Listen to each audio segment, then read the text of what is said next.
الحمد لله رب العالمين والصلاة والسلام على نبينا Muhammad wa ala alihi wa ashabihi ajma'in. Donc on continue sur notre sira, la biographie du noble prophète Muhammad sallallahu alayhi wa sallam, le meilleur et le dernier. Et nous sommes arrivés à la fin de la 13e année de la prophétie.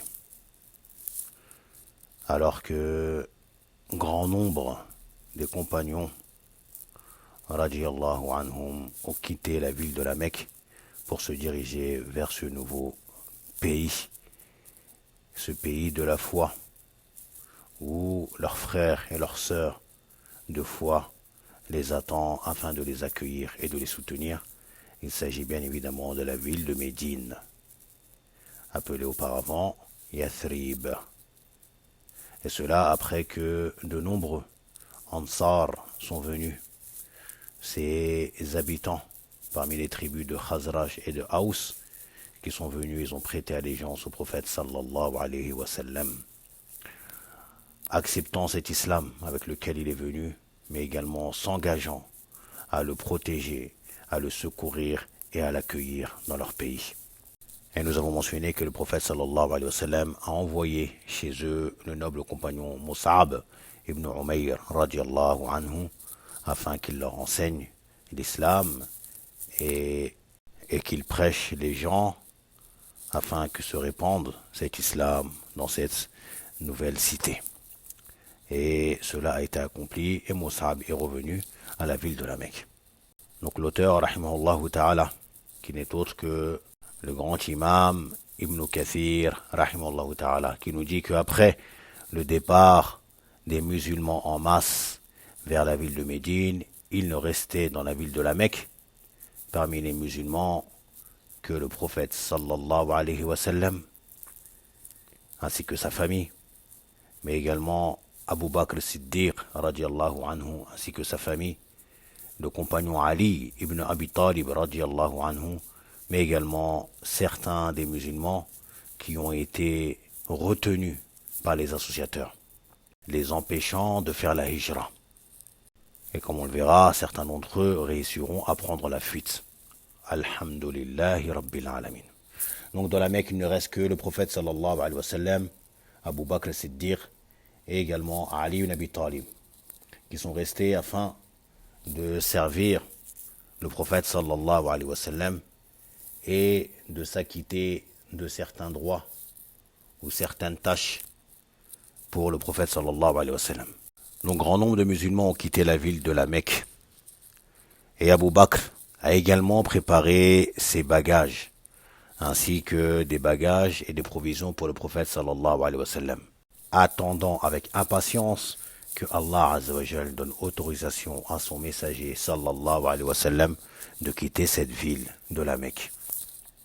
Et ce qui va précipiter leur départ, c'est cette assemblée, cette réunion que va tenir les grosses têtes de la mécréance parmi les notables de Quraysh, qui vont se réunir après avoir assisté au départ de plusieurs musulmans vers cette nouvelle ville.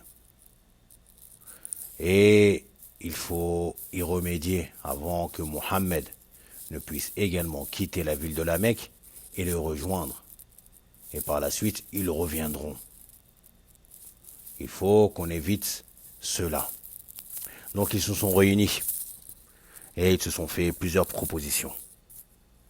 Il est même mentionné que Iblis, la'natullahi alayhi, qu'Allah le maudisse, est venu sous l'apparence d'un vieil homme et a demandé la permission d'assister à cette réunion, ayant pris connaissance des soi-disant méfaits que Mohammed avait causés dans la ville de la Mecque. Et ils lui ont donné cette autorisation. Ceci est une version qui est mentionnée. Et donc, ils ont fait des propositions. Parmi celles-ci, de l'enfermer, de l'enchaîner, de l'enfermer, comme dans une sorte de prison. Et là, Iblis qui a dit ceci n'est pas une bonne idée, car il pourrait être amené à être libéré ou à ce qu'on vienne le libérer. Donc ceci n'est pas une bonne solution. Plutôt recherchez-en une autre. Et là, une autre proposition a été faite, à savoir le bannir de la Mecque et le chasser, afin qu'il se retrouve dans une autre contrée et son affaire sera oubliée. Et là, le diable a dit que cela était également une mauvaise idée, car il pourrait rassembler des gens et par la suite revenir les combattre. Ils ont dit, ah c'est vrai, c'est vrai. Donc plutôt faites une autre proposition. Et d'autres propositions ont été faites. Et il a été mentionné que Abu Jahl a émis comme proposition qu'il soit tué. Mais pas par n'importe qui. Mais qu'il soit donné une arme, une épée, à un jeune de chaque tribu. Et que tous ensemble, ils le frapperont à coups d'épée comme un seul homme. De sorte que le sang de Mohammed sera sur toutes les tribus. Toutes les tribus seront mises en cause pour l'assassinat de Mohammed. Et donc la tribu du prophète sallallahu alayhi wa sallam, qui est la tribu de Bani Abd Manaf, ne pourra aucunement déclarer la guerre à toutes ces tribus et se contentera du prix du sang qui sera divisé entre toutes ces tribus. Chose facile à faire. Et ils ont tous approuvé et accepté cette proposition. Mais il est également mentionné que c'est le diable lui-même qui a fait cette proposition. Et ils ont accepté, et lorsqu'ils ont tourné leur tête pour le remercier, il n'était plus là. Ceci est également une version qui est mentionnée. Wallahu a'lam. Dans tous les cas, ils ont comploté afin d'assassiner le prophète sallallahu alayhi wa sallam. Comme Allah nous en informe dans la sourate Al-Anfal, au verset 30, où Allah azza wa jalla dit وَإِذْ يَمْكُرُ بِكَ الَّذِينَ كَفَرُوا لِيُثْبِتُوكَ أَوْ يَقْتُلُوكَ أَوْ يُخْرِجُوكَ وَيَمْكُرُونَ وَيَمْكُرُ اللَّهُ وَاللَّهُ خَيْرُ الْمَاكِرِينَ. Allah azza wa jalla dit sur une traduction approximative de ce verset numéro 30 de la sourate numéro 8, qui est la sourate Al-Anfal, traduite par le butin. Et rappelle-toi le moment où les mécréants complotaient contre toi pour t'emprisonner, ou t'assassiner, ou te bannir. Ils complotèrent, mais Allah a fait échouer leur complot, et Allah est le meilleur en stratagème.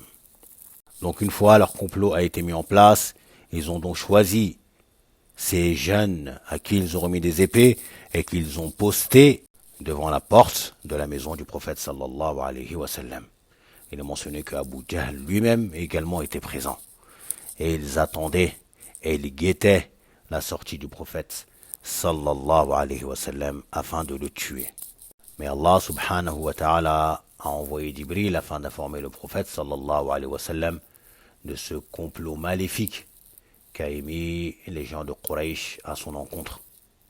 Et le prophète sallallahu alayhi wa sallam a demandé à Ali ibn Abi Talib de venir prendre sa place dans sa couche, en leur assurant que rien ne lui arrivera. Et le prophète sallallahu alayhi wa sallam en pleine nuit, alors que ces hommes se tenaient derrière sa porte, guettant sa sortie, prêts à l'assassiner, le prophète sallallahu alayhi wa sallam leur est sorti dans la nuit, alors que Allah les a aveuglés.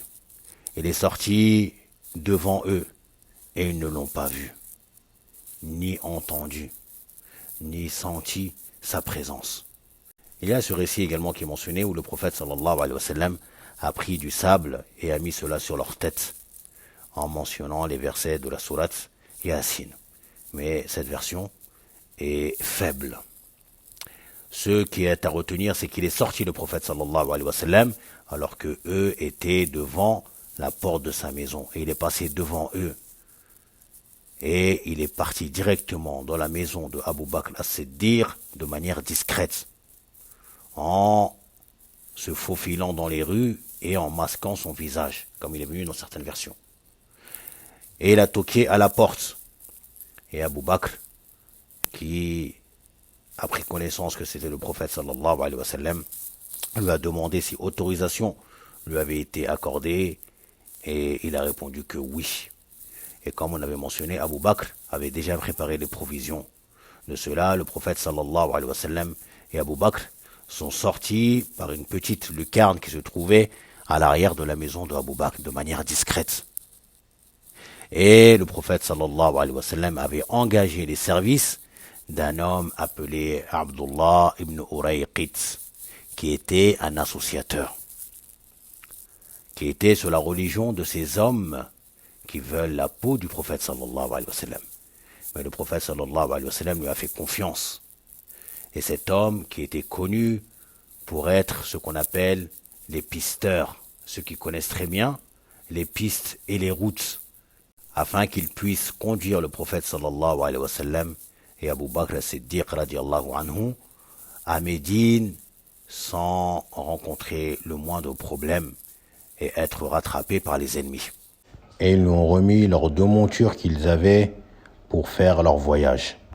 Et lui ont donné rendez-vous dans la grotte de Thawr dans 3 jours. Ils lui ont dit, retrouve-nous dans la grotte de Thawr dans 3 jours. Et cet homme est donc parti avec leurs montures, qui doivent servir à la hijra du prophète sallallahu alayhi wa sallam, alors que cet homme est un mécréant sur la religion de ceux qui veulent la peau de Mohammed sallallahu alayhi wa sallam. Mais alhamdulillah, certains associateurs, même au temps de la Jahiliya, avaient ce respect du dépôt et ne pouvaient se permettre de trahir. Dans ce récit, nous avons la permission de engager des services ou de prendre les services d'un mécréant pour une tâche dans laquelle ils excellent. Cela est permis. N'en déplaise aux ignorants égarés parmi un takfiriyuna, mais également khawarij, qui interdisent le fait d'avoir des rapports avec les mécréants ou de les engager ou de leur donner des tâches et que cela entre dans l'alliance avec eux. Cela est totalement faux et vous avez ici la preuve en le prophète sallallahu alayhi wa sallam qui est en grand danger, qui a sa tête qui est mise à prix comme on va le voir. On veut le tuer. Qu'est-ce qu'il fait? Il engage les services d'un associateur à qui il confie ses montures et lui donne rendez-vous dans 3 jours dans un endroit que seuls des musulmans sont au courant qu'il va se cacher dans cet endroit. Hormis lui, cet associateur, alors que tous ses confrères de religion, les associateurs, sont à la recherche de Mohammed sallallahu alayhi wa sallam. Alhamdulillahi ala ittiba'i sunnah. On remercie Allah pour le suivi de la sunna qu'il nous accorde. Donc le prophète sallallahu alayhi wa sallam et Abu Bakr ont donc fui et sont allés se réfugier dans la grotte de Thawr, qui est une montagne. Thawr, qui est une montagne qui se trouve environ 4 km de la Mecque vers la direction sud. Donc qui n'est pas véritablement dans la direction qui mène vers Médine, car Médine se trouve au nord.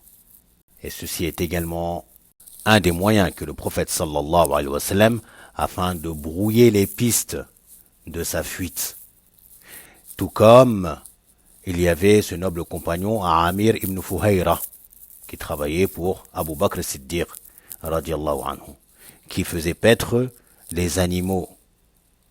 Et Asma, qui est la fille de Abu Bakr, radiallahu anha, venait leur apporter des provisions, de la nourriture, durant leurs 3 jours. Et le fils de Abu Bakr, appelé Abdullah, radiallahu anhu, lui allait s'asseoir au milieu des gens à la Mecque et écouter les informations, ce qu'ils se disaient concernant l'affaire de Mohammed et de son père, sallallahu alayhi wa sallam, wa radiallahu anhu. Puis il allait informer le prophète sallallahu alayhi wa sallam et Abu Bakr de ce que se disait à la Mecque les concernant. Et Asma, elle, qui leur apportait à manger. Et Amir ibn Fuhayra, lui qui venait passer derrière les pas de Abdullah et de Asma afin de effacer les traces de pas qu'ils laissaient dans le sable, afin d'éviter que certaines personnes puissent suivre ces traces de pas qui vont les mener directement à la grotte dans laquelle se trouve le prophète sallallahu alayhi wa sallam et Abu Bakr. Et ils ont fait cela durant les 3 jours. L'un venait avec des informations, l'autre avec de la nourriture, et le troisième qui passait avec le troupeau pour effacer les traces de pas et donc brouiller les pistes. Et nous avons dans ce récit une preuve qu'il faut faire les causes tout en plaçant sa confiance en Allah et ne pas délaisser des causes prétendant placer sa confiance en Allah. Car la confiance en Allah implique également de faire les causes, comme nous allons le voir tout au long de la sira du prophète sallallahu alayhi wa sallam. Quel excellent modèle nous avons dans le prophète sallallahu alayhi wa sallam. Et pendant ce temps-là, Ali qui était dans la maison du prophète sallallahu alayhi wa sallam, et au petit matin, donc toujours attendant la sortie du prophète sallallahu alayhi wa sallam, les associateurs ont été impatients, jusqu'à ce qu'un homme leur a demandé « Qu'est-ce que vous faites ici ?» Ils ont dit « Nous attendons Mohammed ». Et il leur a dit « Mais il est sorti ». Ils n'ont pas voulu y croire. Ils sont rentrés et ils ont vu une personne allongée sur la couche du prophète sallallahu alayhi wa sallam, recouvert d'un vêtement, et ils ont levé leurs armes pour s'apprêter à le frapper, et en retirant ce vêtement, ils ont trouvé qu'il s'agissait de Ali ibn Abi Talib, et que le prophète Mohammed sallallahu alayhi wa sallam leur avait bel et bien échappé. Sur cela, alerte rouge dans toute la Mecque. Tout le monde se lance à la recherche de Mohammed et son compagnon Abu Bakr, au point où une rançon a été promise à quiconque les amènerait, l'un ou les deux, vivants ou morts. Une rançon de 100 chameaux. Allahu Akbar. Ils ont mis le paquet, comme on dit. Ceci nous montre la détermination dans laquelle ils étaient à vouloir à tout prix mettre un terme à la vie du prophète Mohammed sallallahu alayhi wa sallam et mettre un terme à sa prédication qui est l'appel au tawhid.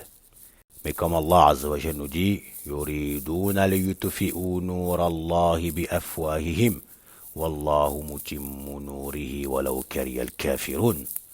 Ils veulent éteindre la lumière d'Allah avec leur bouche, mais Allah parachève sa lumière, que l'on déplaise aux mécréants.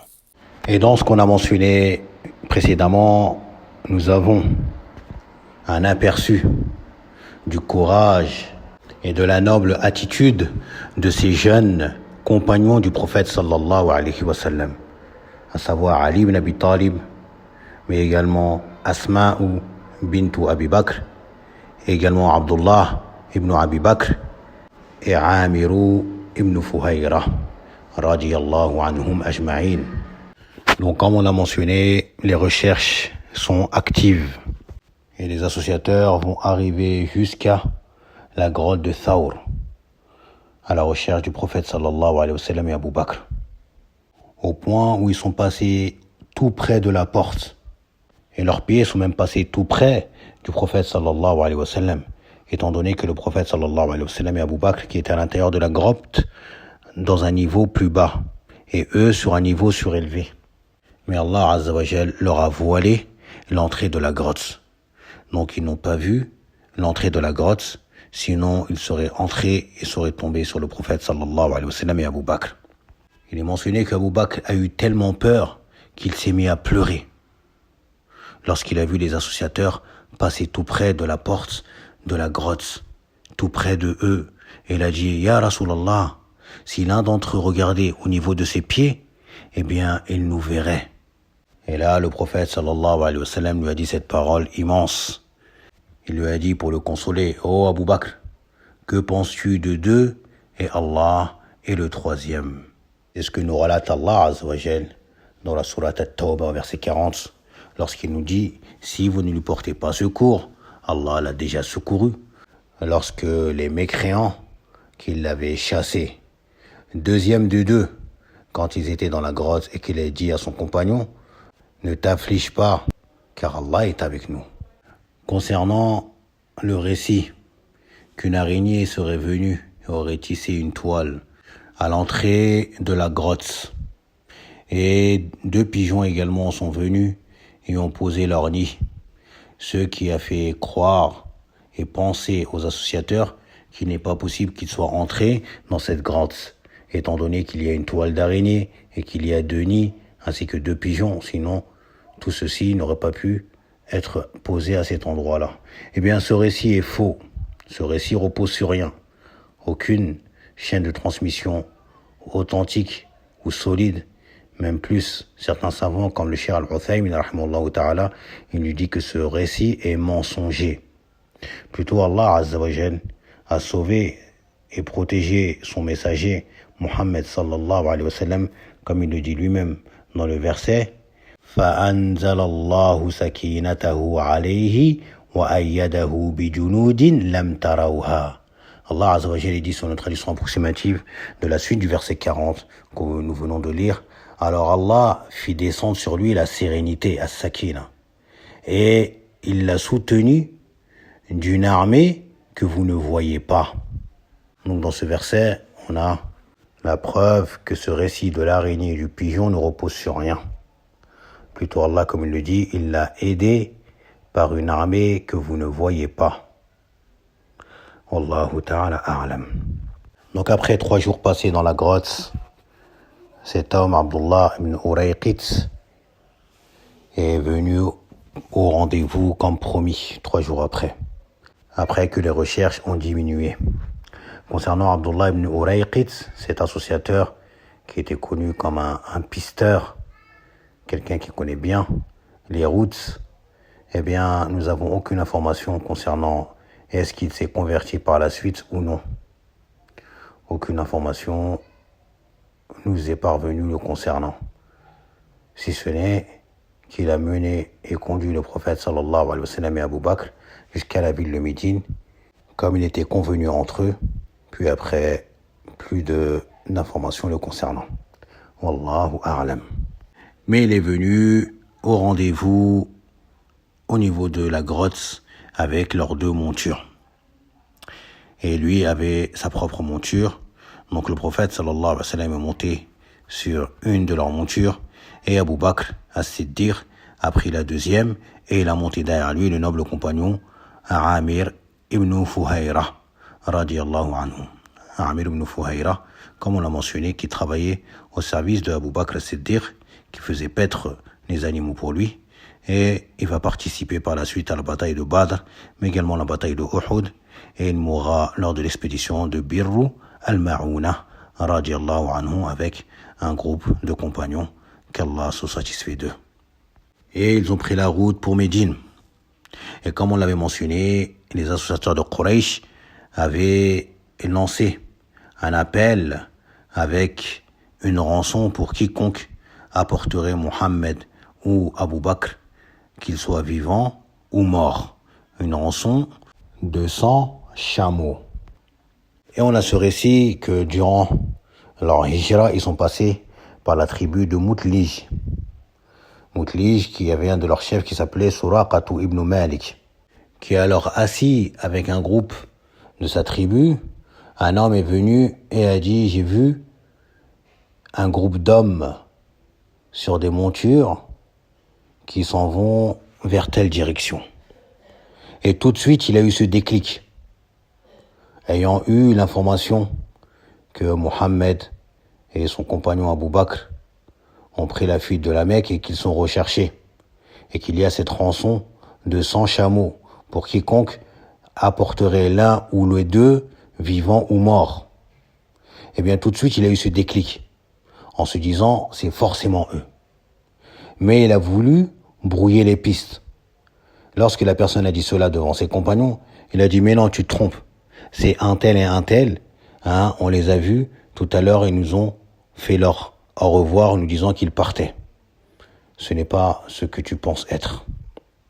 Et il est resté assis un petit moment avec ses compagnons. Puis, il s'est levé, faisant mine de rentrer chez lui. Une fois arrivé chez lui, il est sorti par la porte de derrière. Et il a monté son étalon, son cheval, et il a galopé en direction de là où l'information lui a été donnée qu'il y avait ce groupe d'hommes. Car il savait pertinemment qu'il s'agissait de Mohammed sallallahu alayhi wa sallam et il voulait le capturer afin de s'accaparer cette rançon pour lui seul. Donc il a galopé en leur direction. Et alors qu'il s'approchait d'eux, jusqu'au point où il entendait la récitation du prophète sallallahu alayhi wa sallam qui récitait du Coran, et Abu Bakr qui ne cessait de se retourner en disant au prophète sallallahu alayhi wa sallam: Ya Rasulallah, il va nous rattraper. Il va nous rattraper. Et le prophète sallallahu alayhi wa sallam qui était serein et calme. Et d'un coup, les pattes de son cheval se sont enfoncées dans le sable et il s'est écroulé par terre. Qu'est-ce qu'il a fait? Il a sorti ses flèches de divination, les flèches divinatoires, afin de voir s'il devait poursuivre ce qu'il est en train de faire ou non. Et cela lui indiquait que non, mais il a poursuivi. Et une fois de plus, les pattes de son cheval se sont enfoncées. Il ne peut ni avancer ni reculer. Et là, il a compris que ceux qui le touchaient étaient d'une invocation du prophète sallallahu alayhi wa sallam. Et il a dit clairement au prophète sallallahu alayhi wa sallam d'invoquer en sa faveur afin qu'il soit libéré. Et par cela, il va détourner les gens d'eux. Et le prophète sallallahu alayhi wa sallam a invoqué en sa faveur et il a été libéré. Et il a demandé au prophète sallallahu alayhi wa sallam de lui écrire une lettre dans laquelle il lui garantit la paix et la sécurité. Et le prophète sallallahu alayhi wa sallam a ordonné à Abu Bakr de lui écrire cela. Et Abu Bakr a écrit cela dans une peau et il lui a remis une lettre garantissant à Suraqatu ibn Malik la paix. Et des années plus tard, Suraqa viendra avec cette lettre lors du pèlerinage d'adieu du prophète sallallahu alayhi wa sallam. Il la remettra au prophète sallallahu alayhi wa sallam qui lui accordera ce qu'il lui avait promis. Et sur son retour, ayant rencontré des gens qui sont également à la recherche du prophète sallallahu alayhi wa sallam, eh bien Suraqa les a renvoyés comme il a promis au prophète sallallahu alayhi wa sallam en leur disant qu'il n'y a rien de ce côté-là, j'en reviens, vous pouvez faire demi-tour. Donc il a en quelque sorte protégé le prophète sallallahu alayhi wa sallam de qui que ce soit qui pourrait chercher à le capturer. Également, on a ce récit où le prophète sallallahu alayhi wa sallam, lors de son chemin de sa hijra, est passé vers la tente d'une femme appelée Ma'bad. Et il a fait une sieste dans l'une de ses tentes. Et il lui a demandé, après cela, de lui apporter une de ses brebis afin qu'il puisse traire de son lait. Alors qu'ils étaient en saison de sécheresse et que cette brebis ne donnait aucun lait, le prophète sallallahu alayhi wa sallam a pris la brebis, a essuyé de ses mains bénies sur ses mamelles en invoquant Allah azza wa jal. Et ses mamelles se sont mis à gonfler et à donner du lait en abondance. Il a bu lui ainsi que ceux qui l'accompagnaient. Et également il en a donné à Ma'bad et ils ont continué leur route en direction de Médine. Sachant que les habitants de Médine avaient reçu l'information que le prophète sallallahu alayhi wa sallam était sorti de la Mecque en direction de la ville de Médine. Donc chaque jour, il sortait sous la chaleur intense, attendant et guettant l'arrivée du prophète sallallahu alayhi wa sallam. Et ils ne faisaient demi-tour dans leur maison que lorsque le soleil était à son point le plus culminant et que cela leur devenait insupportable. Alors qu'ils étaient ainsi, comme le dit l'imam Ibn Kathir, un lundi, le 12 du mois de Rabi' al-Awwal, l'année 13 de la prophétie, ils sont sortis et ils sont rentrés à cause de la chaleur et du soleil. C'est à ce moment-là qu'un homme parmi les Juifs qui était monté au-dessus de sa maison a aperçu le prophète sallallahu alayhi wa sallam et ceux qui l'accompagnaient qui arrivaient. Et là, il s'est mis à crier « Ya Bani Qayla » Banu Qayla, qui fait référence à Qayla, qui est la mère de Aous et de Khazraj. Aous et Khazraj, qui sont les deux tribus des habitants de Médine, les Ansar, qui sont, comme on a mentionné, à l'origine deux frères. L'un qui s'appelait Aous et l'autre qui s'appelait Khazraj. Et leur mère s'appelait Qayla. Donc il les a appelés par ce nom-là. Ô enfants de Qayla, voici celui que vous attendez. Et de là, les Ansar sont sortis armés afin d'accueillir et de saluer le prophète sallallahu alayhi wa sallam en disant Assalamu alayka ya Rasulallah, Assalamu alayka ya Yuhan Nabi, Assalamu alayka ya Nabi Allah. Dans la joie et dans la bonne humeur, ils sont sortis l'accueillir, alors que le prophète sallallahu alayhi wa sallam a fait une halte dans cet endroit où il y avait un puits appelé Quba. Donc, dans ce quartier qui sera appelé Quba, de par ce nom. Et il est descendu chez les Bani Ibn Aouf, comme cela est venu dans le Sahih de Al-Bukhari. Et ils sont venus en masse afin de saluer le prophète sallallahu alayhi wa sallam, sachant que beaucoup de Ansar ne connaissaient du prophète sallallahu alayhi wa sallam que son nom et ne l'avaient jamais vu auparavant. C'est pour cela que dans le hadith, il est mentionné que beaucoup d'entre eux, voire une grande partie d'entre eux, venaient et saluaient Abu Bakr, pensant qu'il était le messager d'Allah. Ils allaient et saluaient Abu Bakr, pensant qu'il était lui, Muhammad, sallallahu alayhi wa sallam. Pourquoi? Car Abu Bakr avait plus de poils blancs, une barbe, ainsi que des cheveux blancs, contrairement au prophète sallallahu alayhi wa sallam à cette époque. Donc, ils ont pensé qu'il s'agissait lui, du prophète sallallahu alayhi wa sallam.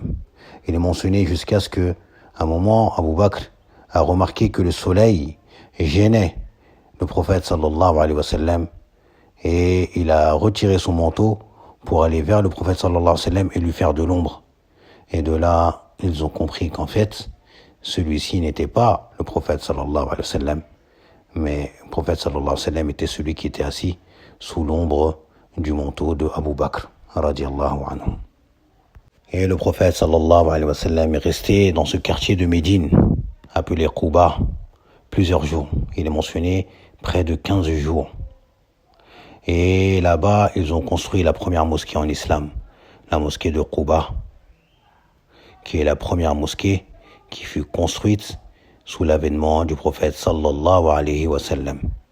Mosquée comme Allah l'a décrite dans le Coran, qui a été construite et bâtie dès le premier jour sur la crainte pieuse d'Allah subhanahu wa ta'ala, at-taqwa. Puis le prophète sallallahu alayhi wa sallam a quitté après avoir construit et prié dans cette mosquée, construction à laquelle il a lui-même participé, la mosquée de Quba. Et il a continué sa route pour arriver jusqu'au cœur de la ville de Médine, jusqu'à arriver au niveau des Bani An-Najjar, qui sont les oncles maternels de son grand-père, Abdul Muttalib. Donc il les a honorés par le fait de descendre chez eux. Et c'est le noble compagnon Abu Ayyub al-Ansari qui s'est précipité sur les bagages du prophète sallallahu alayhi wa sallam et les a amenés chez eux, alors que les gens se disputaient dans quelle maison il allait descendre, dans quelle maison il allait séjourner. Donc Abu Ayyub al-Ansari, de par son intelligence, a pris les bagages du prophète sallallahu alayhi wa sallam et les a amenés directement chez lui. Il est mentionné que le prophète sallallahu alayhi wa sallam s'excusait en disant que l'homme doit suivre ses bagages.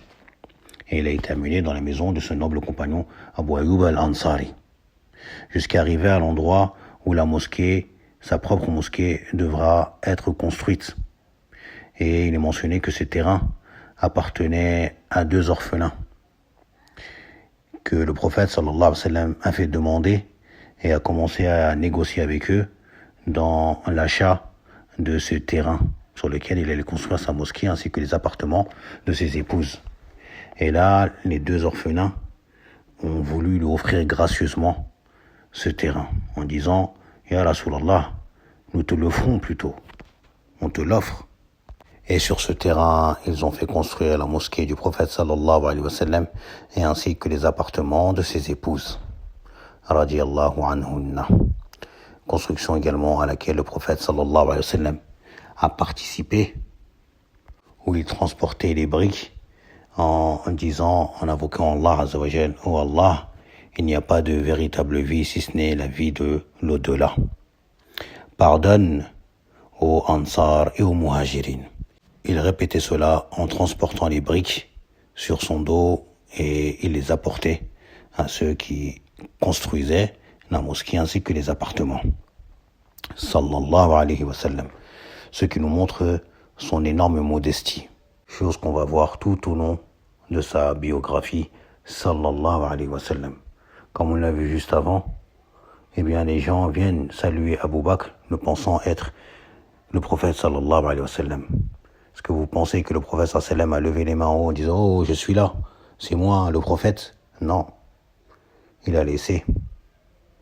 Et de la même manière ici, et pareil, les gens se le disputent pour qu'ils viennent passer 6 journées chez eux. Et le prophète sallallahu alayhi wa sallam a suivi tout simplement celui d'entre eux qui avait pris ses bagages. Et également, on voit qu'il veut acheter un terrain pour construire sa mosquée et les habitations de ses épouses. Et il n'attend pas, il n'a pas fait un appel à qui voudrait lui céder un terrain gratuitement pour construire une mosquée. Non, il est rentré en négociation avec ses 2 orphelins. Il a même été dit qu'il leur a donné quelque chose. Wallahu ta'ala a'lam. Puis pour finir, il participe, comme tout le monde, à la construction de cette mosquée et de ses habitations. Il ne reste pas assis sous un parasol, avec les bras croisés, comme un superviseur. Non. Sallallahu alayhi wa sallam. Il porte les briques à bout de bras sur son dos et il les transporte. Il la donne et il va en chercher une autre. Sallallahu alayhi wa sallam. Et également, nous avons un excellent modèle dans le prophète sallallahu alayhi wa sallam, qui bien que recherché, traqué, et même plus, sa tête était mise à prix, on voulait l'assassiner, eh bien il avait ordonné à Ali ibn Abi Talib, son cousin, de rester à la Mecque, radiyallahu anhu. Pour quelle raison? Afin que Ali rende les dépôts que les associateurs avaient confiés au prophète sallallahu alayhi wa sallam et qui étaient en sa possession. Comme on l'a mentionné, le prophète sallallahu alayhi wa sallam était reconnu pour sa loyauté, au point où on l'appelait le digne de confiance. Eh bien, les associateurs lui remettaient des amanas, des dépôts, afin que le prophète sallallahu alayhi wa sallam les garde pour eux. Eh bien, le prophète sallallahu alayhi wa sallam, avant de faire sa hijra, a ordonné à Ali de rendre à chaque propriétaire, eh bien, ceux qu'il avait confiés au prophète sallallahu alayhi wa sallam. Imaginez-vous bien, tu as en possession des choses précieuses qui appartiennent à un peuple qui veut ta mort, qui veulent te tuer et qui te recherchent activement et qui ont mis ta tête à prix, au prix de 100 chameaux, à qui t'amènerait vivant ou mort. Malgré cela, eh bien, tu vas faire en sorte de leur rendre ce qu'ils t'ont confié. Combien d'entre nous auraient agi de cette manière? Plutôt, on se serait dit, ils veulent ma mort, ils m'ont traité de menteur, et et ce sont des associateurs, des adorateurs d'autres qu'Allah. Comment puis-je leur rendre cela? Je m'en vais avec. Mais le prophète sallallahu alayhi wa sallam, de par sa haute moralité et ses nobles caractères, il ne vole pas, il ne triche pas. Il va rendre ses dépôts à ceux qui lui ont fait confiance et il va s'en aller décharger de toute responsabilité. Donc ça également, ce sont des leçons qu'on doit tirer et qu'on doit prendre pour modèle. On doit rester juste, quoi qu'il en soit, quoi qu'il nous ait été fait. On doit rester juste et loyal. Donc après avoir rendu cela, Ali ibn Abi Talib va rejoindre le prophète sallallahu alayhi wa sallam dans la ville de Médine, mais également la famille de Abu Bakr et la famille du prophète sallallahu alayhi wa sallam qui était restée en arrière. Et à partir de là, nous allons rentrer dans une nouvelle ère, qui est l'ère médinoise, l'après-hijra du prophète sallallahu alayhi wa sallam, avec la mise en place de cette nouvelle société musulmane, basée sur l'adoration d'Allah seul et le suivi du prophète sallallahu alayhi wa sallam.